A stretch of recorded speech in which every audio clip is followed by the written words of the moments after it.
This content reflects my own personal opinions and is not financial advice. With that said, let's kick off today's episode.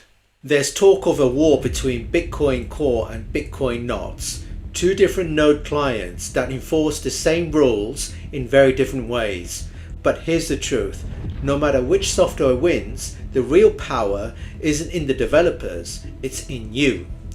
What are the two different types of Bitcoin client software that are actually used and deployed on those Bitcoin nodes that form part of the Bitcoin network? Bitcoin's decentralization has never been just about how many nodes exist. It's always been about what those nodes are running and who actually decides how they ought to behave. So for over a decade, Bitcoin Core has always been that predominant, supreme node software. Nearly every full node on the network, which is in the hundreds and thousands that are actually dispersed across the world on the network today, runs some version of it. But in 2025, that monopoly is now being challenged in a big way by Bitcoin Knots, which is a long-running but often overlooked implementation that is suddenly gaining serious traction. Now, Bitcoin Knots is the second alternative Bitcoin client software that is actually run on the node. So Bitcoin Knots, it started as a slightly modified version of Core with additional features, but over time has become something more of a refuge for node operators who want more configurability and less reliance on decisions made by a small group of core maintainers. Node runners can now filter on spam, tweak how their node accepts and relays transactions, and generally take back sovereignty over how their node behaves. One of its most popular features, it goes on to say, is that ability to filter out parasitic transactions or spam transactions, as we're most hearing about, low value junk that clogs the mempool and drives up fees unnecessarily. The Bitcoin's core philosophy has been that nodes should avoid applying economic filters, fearing that allowing such behavior could lead to fragmentation or censorship. So the result, every node must accept and propagate this junk, whether the operator wants to or not. Knots disagrees.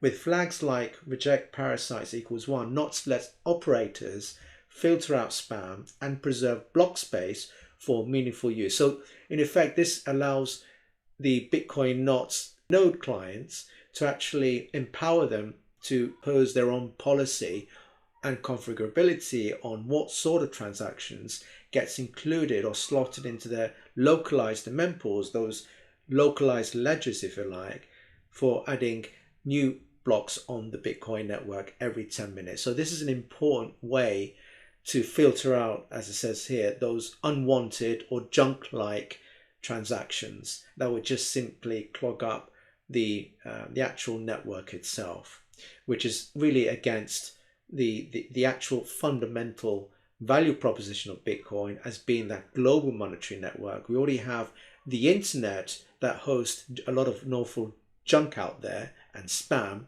We don't need another internet. We've got the actual internet for that. What we want in the Bitcoin is just to reserve Bitcoin as that supreme collateral global monetary network.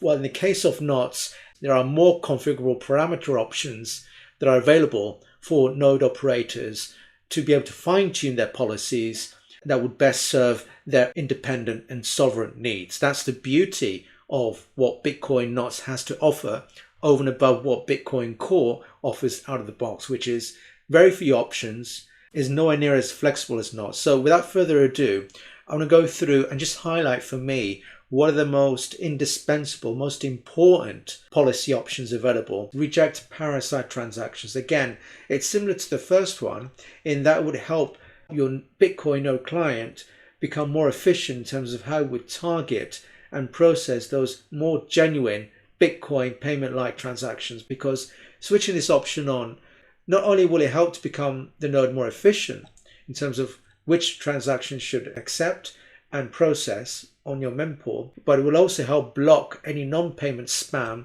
that could potentially clog up the network. Okay, so this is an important option that I would suggest you switch on. The next one is ignore transactions if any ancestor would have more than 101k of unconfirmed descendants. This looks at the actual underlying descendant transactions underneath the one that's being processed. That's what this one specifically looks at. Whereas the first one looks at the whole chain, transaction chain from top to bottom. Whereas this one just looks at the bottom half, the actual descendant transactions. That doesn't exceed over 101K. All right, so you can specify that here.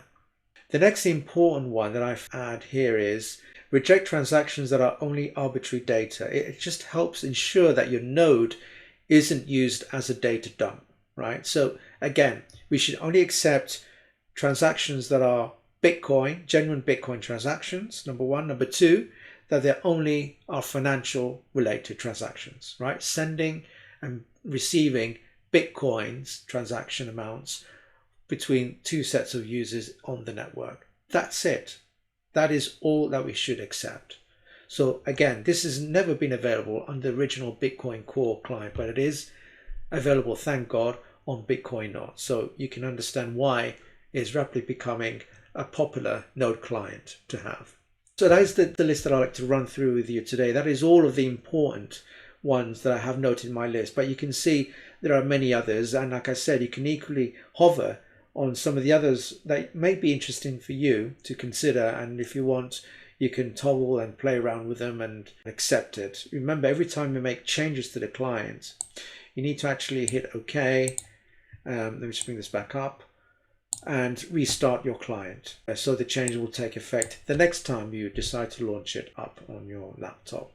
Okay, so that's what I like to share with you today. You can see that clearly there are a lot more features available under Bitcoin, not standard it is with Core. And you can understand why these features are so important that would enable you to have sovereign control over what goes in and what gets processed and mined in the actual Bitcoin network itself, right? So very, very useful. And with every release, future release, because you always see new updates, versions of these clients, you're going to start to see different sets or even an extended set of features, brand new parameters for you to consider and play around. And like I said before, all you have to do is just to hover your mouse on those new ones particularly to understand what it is all about. That's all I have for you for today. If you value clarity on Bitcoin, blockchain technology and real assets tokenization, stay alert. Subscribe and enable all notifications to stay ahead of the curve. Share this episode with those who need to understand what's coming, friends, family and colleagues. This channel aims to deliver insight, no noise and no hype. Subscribe now.